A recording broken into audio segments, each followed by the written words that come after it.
Bom dia, queridos irmãos. Estamos iniciando mais uma escola bíblica virtual. Estamos estudando a carta de Paulo aos Efésios. Hoje nós vamos começar uma nova lição, Mas Deus, baseado em Efésios capítulo 2, do verso 1 até o verso 10. Nós vamos fazer uma introdução do que nós vamos estudar durante esses dias, sobre o capítulo 2, de 1 a 10. Mas para entendermos o que nós vamos estudar, nós temos que ver a transição do capítulo 1 para o capítulo 2. Ou seja, o capítulo 1, Paulo nos mostra o plano de Deus desde a eternidade, quando deliberou ou escolheu chamar um povo para ser exclusivamente seu. Um corpo cuja cabeça é o seu próprio Filho Jesus. Então nós temos que ter em mente o seguinte: no Antigo Testamento, o povo escolhido de Deus era o povo de Israel. O povo de Israel hoje faz parte da igreja.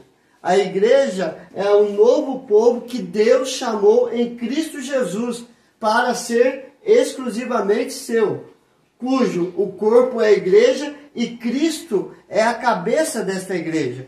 Então, Israel hoje não faz mais parte do povo escolhido de Deus, e sim todos aqueles que creram em Cristo Jesus.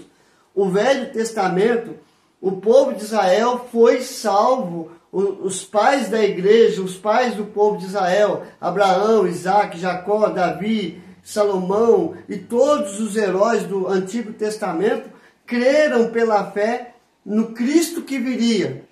Hoje, nós fazemos parte da igreja do povo de Deus, escolhido em Cristo Jesus. E esta igreja, ela não tem placa. É todos aqueles que entenderam que exclusivamente por meio de Cristo Jesus somos salvos. Então, o capítulo 1, ele vem nos mostrar esse plano de Deus desde a eternidade, quando deliberou chamar um povo, no Velho Testamento, o povo de Israel, para ser exclusivamente seu. No Novo Testamento, esse povo se torna o corpo, que é a igreja, cuja cabeça é o seu próprio Filho, Jesus Cristo. Já no capítulo 2, Paulo mostra como Deus está criando esse povo, um povo redimido e restaurado, um povo lavado e justificado pelo sangue de Cristo Jesus. Então, Paulo faz um contraste entre o velho povo e o novo povo, entre o velho homem e o novo homem.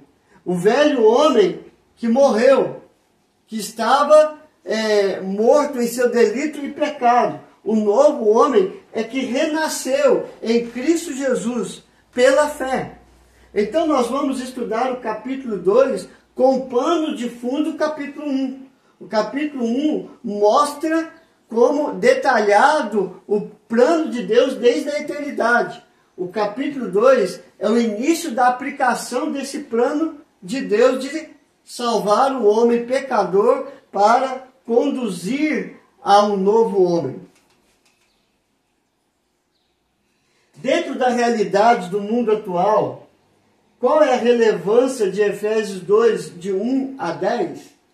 Ou seja, para nós olharmos com relevância o mundo atual, nós vamos ver que tanto lá nos tempos de Paulo, como nos tempos atuais, nós temos uma realidade totalmente sombria. Então, a relevância do capítulo 2, versos de 1 a 10, nós vamos notar no que ele diz aqui nesse texto.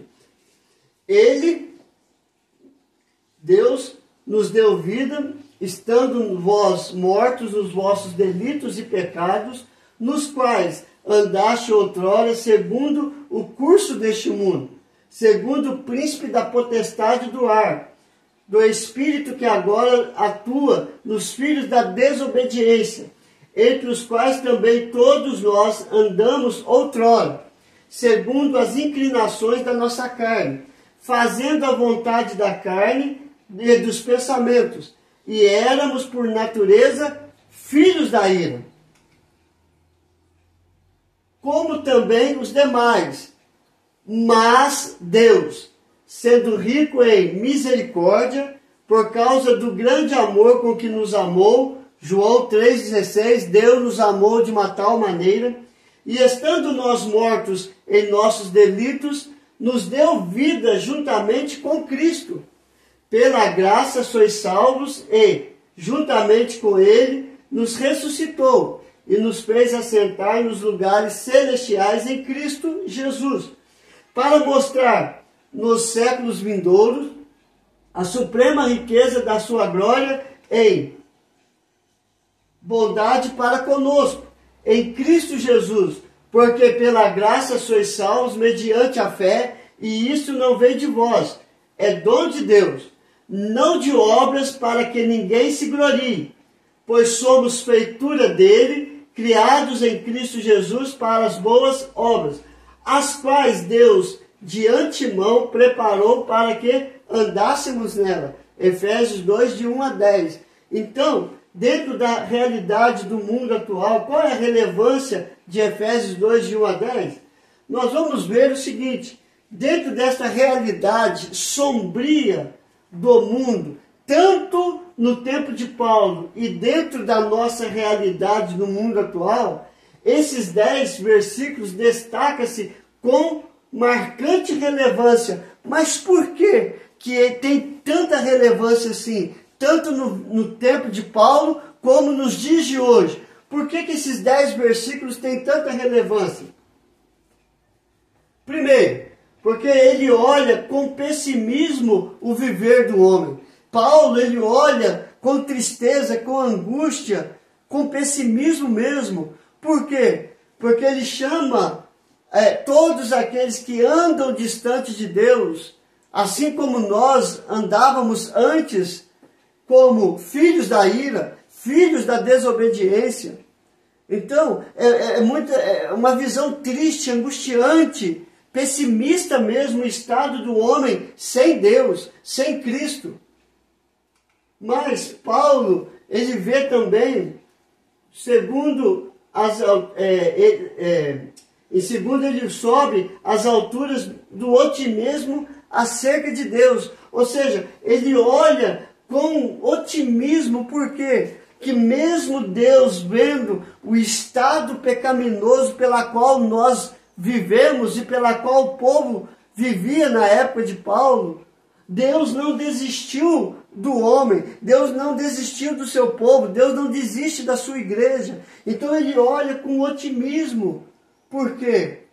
Porque Deus, ele não deixou a sua ira destruir totalmente o seu povo. Pelo contrário, Paulo, ele olha em terceiro lugar, ele vê o realismo transformador do agir de Deus. Por quê? Primeiro ele vê com pessimismo. Como? O homem é filho da ira, filho da desobediência, está morto nos seus delitos e pecados. Segundo, ele sobe às alturas vendo o otimismo acerca de Deus. Quando diz ali, mas Deus, sendo rico em misericórdia, porque nos amou. Olha para você ver como que Deus não desistiu do seu povo, não desistiu da sua igreja. Aí ele vê com realismo transformador do agir de Deus. Ou seja, ele envia seu próprio filho para que, por meio dele, nós temos a certeza da transformação, da regeneração, da restauração que o sacrifício de Cristo operou em nós. Por isso que ele diz, pela graça sois salvos. Ou seja, eu não mereço, mas Deus quis assim. Ele agiu transformando a nossa realidade. A nossa realidade que era pecaminosa, a nossa realidade que era morta, agora a nossa realidade busca a santificação e está restaurada em Cristo Jesus. Então, como nós podemos entender todo este parágrafo de 1 até o verso 10? O parágrafo todo, ele pinta o quadro que Paulo estava vivendo naquele mundo atual, mas ele pinta também o nosso retrato antes de Cristo e depois de Cristo. E nós podemos entender o seguinte, Efésios 2, de 1 a 3, nós vamos ver o quê?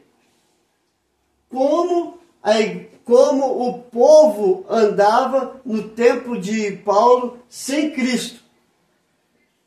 E como nós andamos, ou como o povo hoje anda sem Cristo. Efésios 2, de 4 a 6. O que é que nós vemos? O que viemos a ser em Cristo Jesus. Então Paulo, ele vê como que era o povo antes de Cristo, totalmente depravado. Agora o que Cristo está fazendo naquele povo, o que nós estamos vendo? Como nós vivemos sem Cristo e o que nós viemos a ser em Cristo Jesus. E terceiro, Efésios 2, de 7 a 10, nós vamos ver o propósito de Deus em realizar tão extraordinária transformação. Então nós vamos ver qual foi o propósito de Deus. Nos tirar das trevas para a maravilhosa luz. Antes éramos filhos da desobediência, filhos da ira. Agora somos filhos de Deus. Então qual é o propósito de Deus nessa transformação? Então, queridos, é isso que nós vamos ver nesse estudo a partir de hoje. Como andávamos sem Cristo, o que viemos a ser em Cristo Jesus e o propósito de Deus em realizar tão extraordinária transformação. Então aqui eu faço uma pergunta, não só para você, mas para mim também e para todos que estão assistindo. A pergunta é a seguinte: como você tem vivido? Você tem vivido sem Cristo? Ou você já encontrou aqui a Cristo e está vendo o agir transformador dele na sua história? Você já descobriu o propósito de Deus em realizar tão extraordinária transformação na sua vida? Se você ainda não entendeu isso, continue esse estudo e Deus vai falar para você como está a sua vida sem Ele, como pode ser a sua vida com Ele e qual é o propósito dele em te chamar para uma nova vida com fé nele, para a glória de Deus, para a vida eterna. Então venha estudar conosco. Então nós aprendemos hoje a transição do capítulo 1 com o capítulo 2, a realidade do mundo atual e a realidade do mundo no tempo de Paulo e qual é a relevância dos 10 versículos do capítulo 2, mostrando que é de fato uma relevância tão triste, porque você vê como o mundo vivia no tempo de Paulo e como que o mundo vive da mesma forma, precisando entender que ele precisa de Cristo Jesus para ter vida. Então, como nós entendemos o parágrafo todo? A vida sem Cristo, a vida com Cristo e o propósito de Deus em nos chamar para a luz, para ser verdadeiramente filho de Deus. Que Deus nos abençoe, queridos. Vamos orar. Senhor, graças te damos, ó Pai. Que o Senhor caminhe conosco nesta nova trajetória. Porque realmente, sem o Senhor, nós não somos nada. Sem o Senhor, nós não temos vida. Por isso, trabalhe isso no nosso coração, para que possamos entender, sem Cristo nós não podemos fazer nada. Sem Cristo, nós não caminhamos. Sem Cristo, nós vivemos mortos, nós estamos atolados no pecado, destruídos pelo mal. Mas o Senhor quer nos dar a oportunidade de ter uma nova vida pela fé em Cristo Jesus. Trate isso, Senhor Deus, com o nosso coração. É a nossa oração. Em nome de Jesus. Amém e amém. Que Deus te abençoe, queridos, e até amanhã, se Deus quiser.